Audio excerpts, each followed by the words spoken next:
Everybody shows you the same handful of dozers over and over, so forget them. What you're about to see is 10 machines the algorithm forgot, a tank-based British beast, the last roar of a dying American giant, a 100-ton cat that started the modern super-dozer era. Some of these outmuscled everything of their day. A few would still embarrass the shiny giants ruling the mines right now. Buckle up. Number 1. Caterpillar D82U. Let's start right where the modern superdozer was born, the end of World War II. During the war, Caterpillar cranked out nearly 10,000 of its 8R series D8s, and many of them ex-military machines ended up rebuilding a shattered world afterward. But anticipating the post-war construction boom, Caterpillar's engineers started designing something better back in 1944. The result, released in mid-1945, was the D82U, and it would become one of the most important bulldozers ever built. The numbers sound modest today, but context is everything. The 2U was powered by Caterpillar's big D13000 six-cylinder diesel, putting out 148 flywheel horsepower, fed through a new 5-speed constant mesh transmission with a forward and reverse lever to cut down on shifting.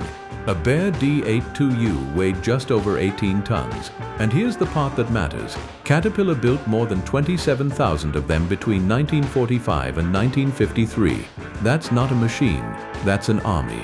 The 2U literally built the post-war highways, dams and airfields of America and beyond. Caterpillar also offered 2 special factory variants that are pure muscle, the D8 Pusher and the D8 High Output. These were pulled at random off the line and beefed up. An extra 1,900 pounds of counterweight, heavy-duty track guards, more air induction, and a fuel rack tweak that shoved output up to 180 flywheel horsepower. They were built to slam into the back of scrapers and push hard. This was also the first D8 offered fully equipped with Caterpillar's own blades, cable controls, and hydraulics, instead of relying on outside companies like Latuno. That in-house integration is a big reason Caterpillar came to dominate. Every giant later on this list existed because this humble, relentless machine proved there was a market for brute force iron. The D82U didn't just push dirt, it pushed an entire industry forward. Number 2. Vickers VR 180 Vigor. Now for the machine from the hook, and one of the strangest, most beautiful dead ends in bulldozer history. The Vickers VR 180 Vigor was a British crawler built from 1951 to 1958 at Vickers Armstrong Scotswood Works in Newcastle. And Vickers didn't come from farming or construction, they came from building tanks. That heritage shaped everything about this machine. The Vigor's most extraordinary feature was its running gear. Instead of the usual crawler layout with lots of small rollers, it rode on 4 full-height road wheels per side that doubled as the drive sprocket, front idler, and return rollers, the exact same suspension layout as the Tetrarch light tank that Vickers had developed in the 1930s. Because of that tank DNA, the suspension had huge articulation and could handle real speed. The Vigor could hit nearly 10 miles per hour, while a comparable Caterpillar D8 of the era topped out around 5. It could literally run away from its American rivals. Power came from a Rolls-Royce C6 SFL, a 12.17-liter supercharged 6-cylinder diesel, producing 180 horsepower, which is where the 180 in the name comes from. Later in production you could option a Rolls-Royce hydraulic torque converter, the very same units Rolls-Royce supplied to British Rail's diesel rail cars, and toward the end even a 210 horsepower turbocharged Cummins. Around 1,500 were built, and it became a favorite of the British Army's Royal Engineers. But brilliance on paper didn't save it. That exotic tank-style track wore its rubber sealing washers over time and could go floppy, and the machine had a reputation for being unstable as a bulldozer. Vickers couldn't fix those flaws fast enough, and against relentless Caterpillar competition, sales dwindled and production ended in 1958. Today the surviving Vigors are prized restorations, proof that once upon a time, a British firm looked at a tank and a Rolls-Royce engine and decided to move mountains with them. Number 3. Allis-Chalmers HD-21. Long before the record-breaking HD-41 that everyone talks about, Allis-Chalmers was already a heavyweight champion, and its mid-1950s flagship, the HD-21, deserves far more attention than it gets. Allis-Chalmers had a genuine claim to the size crown going back to 1947, when its 163 horsepower HD19 briefly stood as one of the largest crawlers on Earth. The HD21 took that lineage and pushed it harder. By 1955, the HD21 had grown into a true brute, weighing around 44,000 pounds and producing 204 horsepower. That put it right at the top of the industry, going head-to-head with the biggest Caterpillar and International machines of the day. Allis-Chalmers had a reputation as one of the most innovative crawler builders in the business. They were early adopters of the torque converter on track-type tractors and pioneers of lifetime sealed rollers and idlers that didn't even need grease fittings. On a big machine that ran in mud, dust, and rock all day, those sealed bearings were a genuine competitive advantage. The HD21 line proved durable enough that it soldiered on and evolved for years. A later high-power version, the HD21P, was rated around 268 horsepower and was still competing directly against Caterpillar's D8H and International's TD25 well into the 1960s and early 70s. That's a remarkable run for a design whose roots go back to the mid-1950s. What makes the HD21 worth celebrating is that it kept Allis-Chalmers in the fight at the very top of the class during an era when the giants were multiplying. It was the machine that carried the big orange banner and set the stage for the monstrous HD41 that would follow. If you only know Allis-Chalmers for that one famous giant, the HD21 is the hard-working heavyweight that made it possible, a genuine muscle machine that quietly moved staggering amounts of earth across 2 decades. Number 4. International Harvester TD25C. International Harvester spent decades trading the size crown back and forth with Caterpillar, and by the late 1960s their heavyweight brawler was the TD25C, a machine so tough it earned a cult following that survives to this day. Introduced in 1968, the TD25C replaced both of International's earlier big crawlers in one stroke, and it became the most widely produced version of the entire TD25 family. Under the hood sat International's DTI 817, a 817 cubic inch, turbocharged and intercooled 6-cylinder diesel. In the C model it was rated at 285 flywheel horsepower. Power ran through an International/twin disc full power shift transmission with an integral torque converter, and the machine rode on 7 rollers per side with wraparound contracting band brakes and full power planetary steering. Fully equipped with a blade and ripper, owners report the TD25C tipping the scales around 81,000 pounds, well over 35 tons of unstoppable iron. The TD25C went toe-to-toe with the era's best, the 270 horsepower Caterpillar D8H, the Allis-Chalmers HD21, and the Komatsu D355A, and International kept feeding it more muscle. In 1975, they raised the governed engine speed and bumped output to 310 horsepower. When International sold its construction division to Dresser Industries in 1982, the machine simply refused to die. Dresser kept building it as the TD25E and then the TD25G, which reached 320 horsepower. Ask anyone who's run one and you'll hear the same thing. The TD25C was a beast. It had a reputation for raw pushing power and rugged simplicity that made it a favorite for land clearing, mining, and the dirtiest work you could throw at it. In a world that increasingly belonged to Caterpillar, International's big red crawler held its ground through sheer toughness.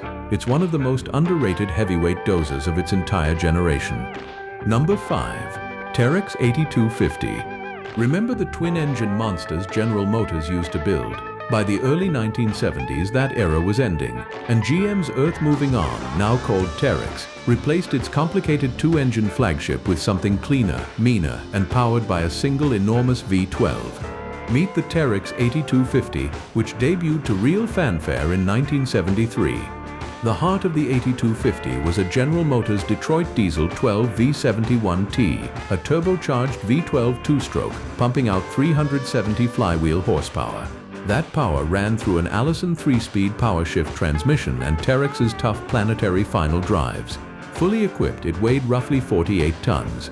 Many consider it the flag bearer of modern track dozer design, and for good reason. It got several big things right that the whole industry eventually copied. First, the radiator. Terex mounted it at the rear of the machine, driven by an extension shaft from the engine, the same layout you'll see on modern Komatsu dozers today. That rear-mounted cooling made the 8250 brilliant for landfill and land-clearing work, where debris and boiling over payloads would clog and wreck a conventional front radiator. Second, the controls. In a break from tradition, Terex put the steering controls in a console to the operator's left, right next to the transmission control. That exact layout has since become the standard for almost every track dozer built. This machine was quietly ahead of its time. Blade options were serious, a 13-foot 3-inch semi-U as standard, or a big 16-foot full U for high-volume dozing, all built by Terex themselves. For ripping, the popular choice was a 3-shank Ateco unit.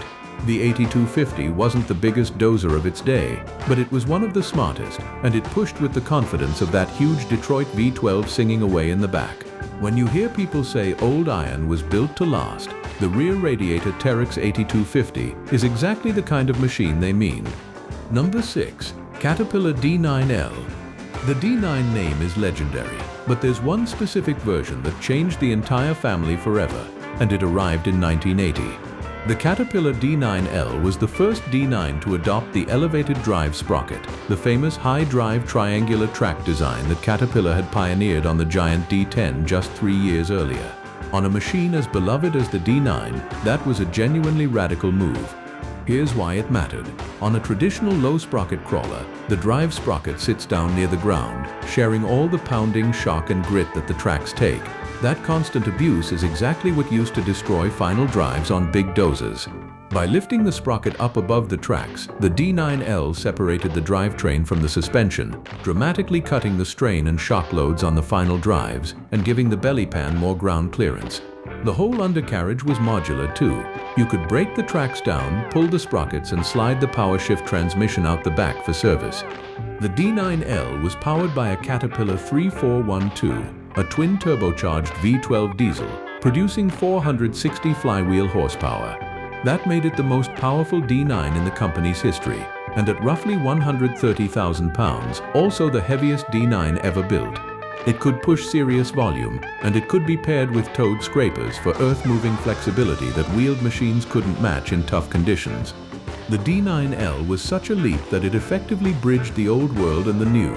It proved the high drive concept wasn't just for the enormous D10, it belonged across Caterpillar's whole big dozer range. It was eventually replaced by the D10N in 1987, and its high drive descendants, the D9N, D9R, and today's D9T, still dominate job sites worldwide. When you see the unmistakable triangular tracks of a modern D9, you're looking at a bloodline that started with this 460 horsepower monster from 1980. Number 7. Komatsu D355A. While Caterpillar and the Americans fought over the top of the mountain, Komatsu quietly built a heavy-class crawler that earned deep respect around the world, the D355A. It sat in Komatsu's lineup just below the record-chasing super-dozers, in the same weight class as a Caterpillar D9, and it developed a reputation as a genuinely tough, productive big machine through the 1970s and 1980s. The D355A was powered by a large turbocharged Komatsu diesel producing roughly 410 horsepower, driving a big U-blade with a capacity in the neighborhood of 14 cubic meters. That's a serious bite of earth on every pass. Like the best heavy dozers of the era, it could be armed with a giant single-shank ripper on the rear for tearing into hard ground and rock that would otherwise need blasting. It was built for exactly the punishing work that defined the class: land clearing, road building, stripping overburden, and stockpiling on a massive scale. What made Komatsu's big dozers stand out was a combination of raw durability and thoughtful engineering, including that rear-mounted cooling philosophy and robust undercarriages designed to survive brutal duty cycles. The D355A proved Komatsu could build heavy iron every bit as capable as its Western rivals, and it opened doors for Komatsu in mines and quarries far beyond Japan. Machines like it are exactly why Komatsu grew into the number 2 heavy equipment maker on the planet. The D355A is often overshadowed by its enormous siblings, the D455A and the record-setting D575A. But out in the real world, it was the D355A that put in the hours, a dependable, powerful heavyweight that mining and construction crews trusted with the hardest jobs. It's the kind of machine that never made headlines for being the biggest, but earned something more valuable: a reputation for simply getting the work done, shift after shift, year after year. Number 8. Fiat-Allis FD50.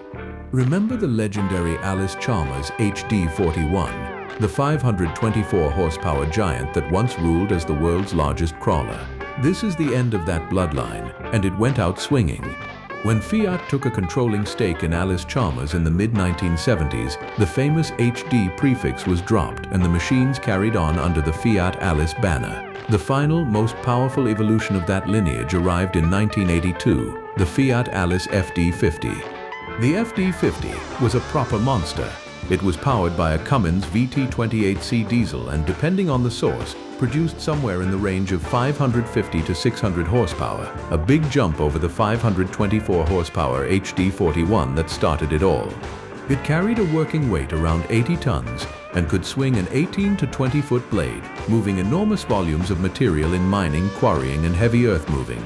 In pure output, this was one of the most powerful production crawler dozers in the world during the early 1980s, standing tall against Caterpillar's own biggest machines.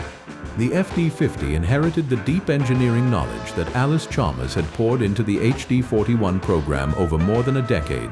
The metallurgy, the drivetrain lessons, the hard-won fixes for running a machine this enormous. It represented everything that famous American giant had learned, refined under Italian ownership, and pushed to its final, most muscular form. Sadly, the market turned against it. The heavy equipment world softened badly in the 1980s. Competition from Caterpillar and Komatsu was ferocious, and the FD50 was discontinued by 1989 as the company shifted its earth-moving manufacturing to Italy.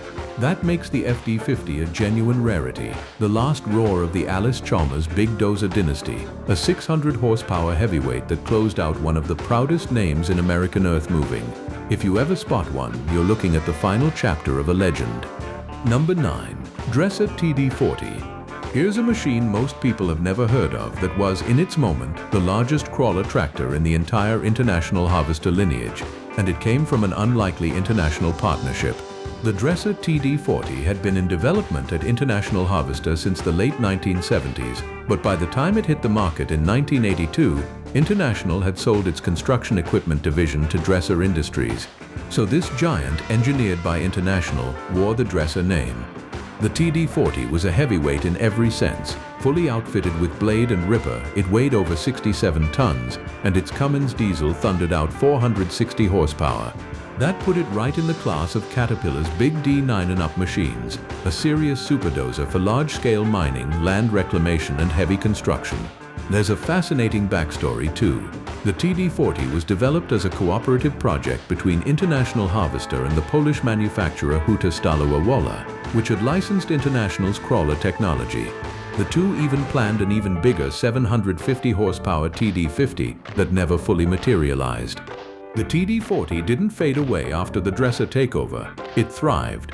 Dresser refined it into the TD40B, which sold out, and later into the TD40C in 1997.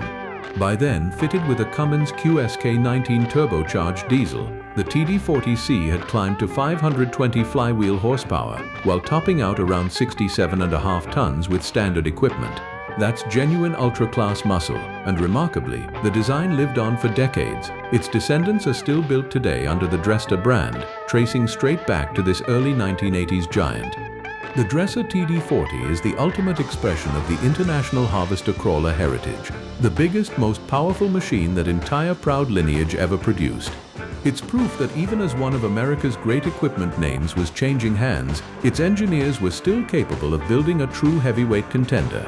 For collectors and heavy iron fans, the TD40 is a hidden giant hiding in plain sight. Number 10. Caterpillar D11N. We finish with the machine that answered every single challenger on this list, and whose bloodline still rules the mining world today. In February 1986, Caterpillar introduced the D11N to replace the mighty D10, and it instantly became the largest and most powerful bulldozer Caterpillar had ever built.